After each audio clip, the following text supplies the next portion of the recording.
Maak bovenop het hoofd 2 staarten.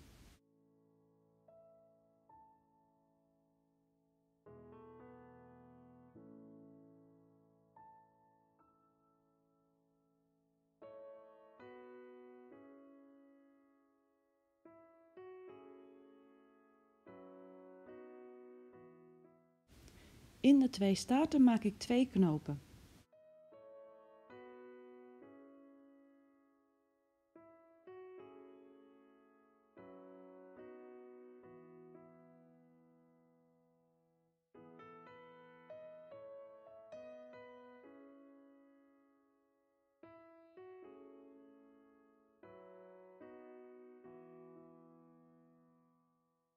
Zet de knopen vast met schuifspeltjes.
Wil je hem wat groter en wat losser, kan je er voorzichtig plukjes tussenuit halen.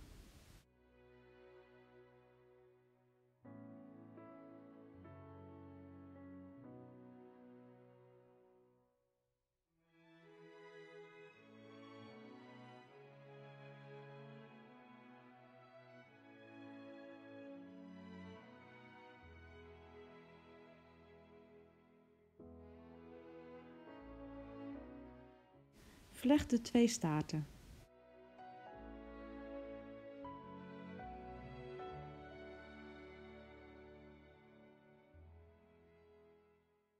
Plaats ze om de elastieken en zet ze vast met schuifspelden.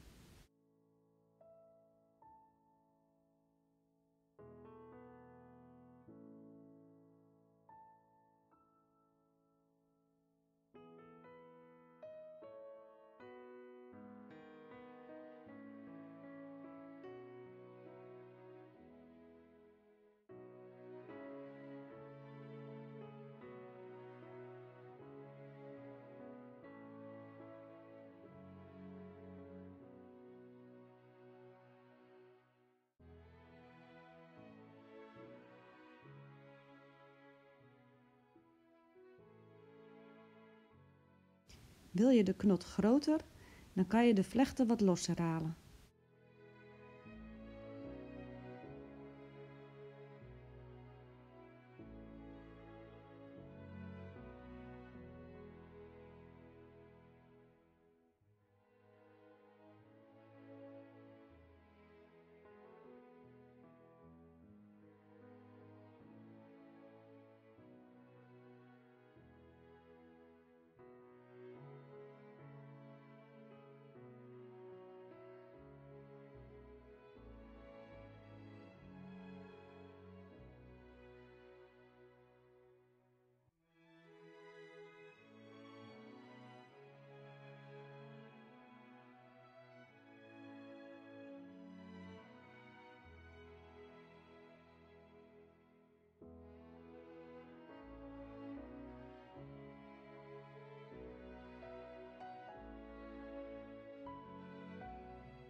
Bedankt voor het kijken en veel plezier ermee!